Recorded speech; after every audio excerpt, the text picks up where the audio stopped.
it's all well and good learning about things in the textbook. It's about encouraging. Educators should be encouraging those kids to go out there.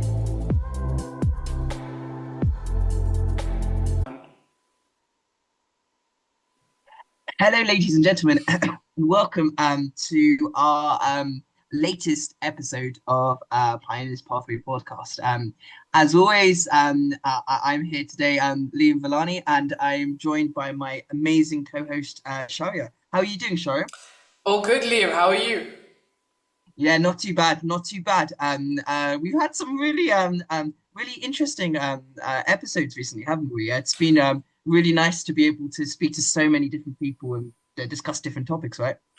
Yeah, absolutely. I mean, when we first started out the podcast, one thing we discussed was, sort of having like a one-stop shop for, learning business, right? Because no one teaches us how to run a business. And we've covered, a variety of different sectors. We've covered a variety of different parts of business, right? Obviously, last week we had Stephen Solidemi on, who spoke to us about SEOs. And to be honest, we uncovered it was a bit of a neglected part of business, isn't it? But that, it was actually one of the most important parts, right? If people don't know who you are, then how are you going to succeed? And it's sort of linked to actually today's topic, right? Because those sort of areas are the areas which are sort of overlooked in traditional business education, sort of traditional understandings of what business is. And it's about educating people about the different sort of sides of it, the different forms of it. Sort of linking into our topic today about experimental education, right? So how are we educating the next generation of entrepreneurs? What do you think about this topic? Have you thought a bit about this? Well, to be honest, right, as we've covered on this past that I mentioned a couple minutes back, no one teaches us how to run a business at all, right? It's something that you learn through doing, right? Yeah. And there's no one to hold your hand through it. Of course, you can have mentors, this, that, whatever. But the basic premise is, until you don't run one, you don't know how to do it, right? It's not And also just to add on to that, it's about failing as well, right? It's the failing where you learn, and you learn those lessons, right? Yeah, no, absolutely. Look, it's a key thing in general in the world, right? You learn from your mistakes, and business is no different on that front, right? Many successful entrepreneurs, it's never their first venture that takes off. It's their second or their third. They keep taking, the learnings from the first two, and they implement that into the third. Yeah, no, exactly. It's interesting because over here at IE Business School, that's sort of the big premise of our education, right? Experimental education, liquid learning. Whether that's to those who don't know liquid learning, it's an IE concept where we blend physical and digital education. So trying to get that more personalized educational form, really bringing in the new technologies, but also in terms of experimental education. Going out into the business world, going and trying, failing, but learning, adapting, and then coming back afresh, right? I've done, in the past few months, I've done an M&A competition when we actually go out and try to pitch a deal. And at the moment, maybe listeners know about search funds, right? So when you get the funding to be able to go out and search for a company, take it over and run that company yourself. And we're going out and we're creating our own search fund of proposals and things like that.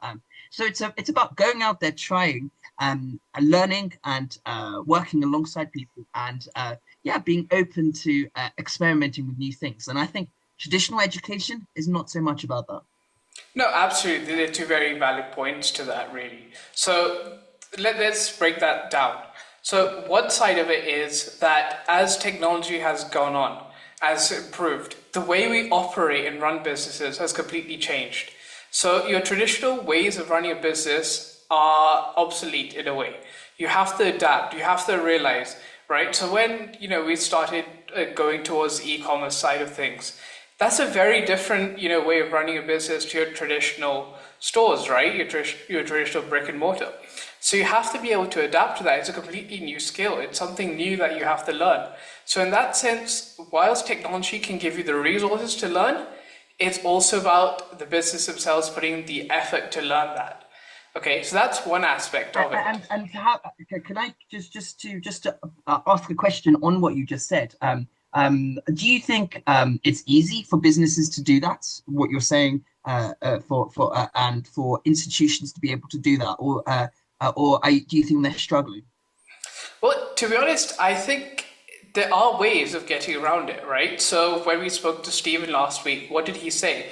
In terms of SEO, you don't have to spend ridiculous sums of money. There are certain things you could implement without spending any money. You could look at your Google Analytics, you could look at the traffic to your website, all of the stuff which is readily available to you for free. And you don't have to do anything, you just have to act upon it. Yeah, no, you're exactly right in that sense. But going back to sort of educational institutions and educational environments, do you think they're doing enough to foster that entrepreneurial spirit, that go out there, experiment, try things, fail, and be open to failing? Well, I think it largely depends on the educational institute themselves, right? So obviously, Stanford in the USA, they're renowned for producing, a number of founders, right? I mean, half the people on campus have their own startup, right? So in that sense, they are definitely pushing for it. Now, I assume based on what you're saying that the situation at IE is very much similar, right? They're pushing you to go out there in the world. Now, traditionally, education institutions, they teach you a lot of things by textbook, which of course is important. There's no denying that. But, as Dan Priestley says as well, there are a lot of playbooks out there in business that can help, give you the grounds to help you succeed. But there are a lot of things that you learn just by going out there. And it's really down to the individual educational institutions to push that forward. So obviously, as I mentioned, Stanford is really doing that. IE seems to be really doing that. But I'm sure there's some that, are not doing it as much as they could. Now, obviously, that's down to the individual, principles and thought processes behind it. But, as in business, there is no right answer. Yeah. Yeah. It's about trying. It's an experiment, right? You're experimenting, and you're trying. When it works, it works. When it doesn't, you learn from it, right? Yeah, absolutely, absolutely. I mean, like I mentioned earlier, it's generally not for most people, it's not your first business that succeeds. It's your second or your third. It's all about taking those failures and learning from them. And sort of bringing the conversation maybe away from higher education, but looking at primary school education, right? Because everyone knows if you want to really instill values and approaches and ways of doing things into people, it's starting early, right? And traditionally, primary school, secondary school has been about getting the principles, getting the textbook information drummed into into children. But do you think there's a way in which we can foster that, taking the learnings outside of the classroom and into real life aspects? Well, I'll tell you what. So my very first experience with entrepreneurship was in primary school. So I remember back when I was in year 3 or year 4, we were asked to design a chair. So we had to research the price of, every component of the chair. We had to research into all of that. We had to go on the internet, search of all these components and come up with a cost. And, that really, was, the starting point for me at least. But one thing I realized was after that, there was nothing else in my education timeline that was really promoting this, entrepreneurship endeavor. And I think that's a systematic thing. Traditionally, what are you taught in schools, right? You get good grades, go to university, do a 9 to 5, right? We don't really promote entrepreneurship as much. I mean, especially in the UK. I'm not sure how it is in other countries, but especially in the UK, we promote more of people going down the traditional 9 to 5 route. And there's absolutely nothing wrong in that. It's just the fact that why are we not promoting entrepreneurship? We should be promoting everything. It's not just but entrepreneurship's not just about starting your own startup. You can be entrepreneurial in a large organization, in charities, in the public sector and private sector, right? It's more about going out, starting something afresh, getting those ideas, trying things out, and staying nimble, right? And I think that's if we want to breed a generation which is going to push for that, we have to start at the young age. No, no, absolutely, absolutely. I'm going to take it in a completely different direction. The best athletes are the ones who start out at a young age, right? They go through all of that training from a young age. They're exposed to all of that. So why not in entrepreneurship?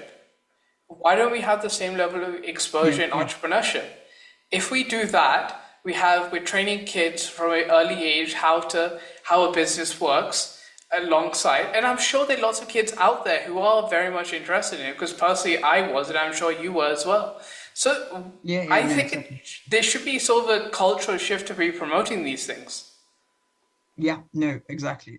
No, that's really interesting. I guess what we're saying is it's all well and good learning about things in the textbook. It's about encouraging educators should be encouraging those kids to go out there. It's not simply getting the structures in place. It's the approach to it, the values and the ethos that we're trying to instill into the next generation.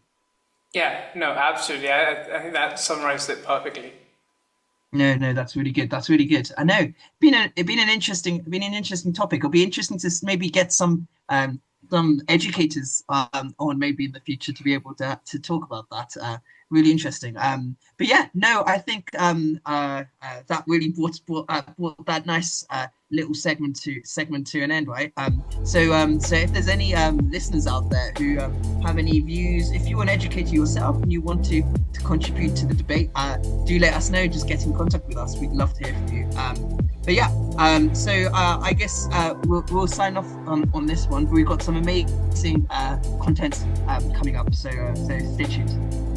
Yeah, absolutely. Thank you everyone for listening.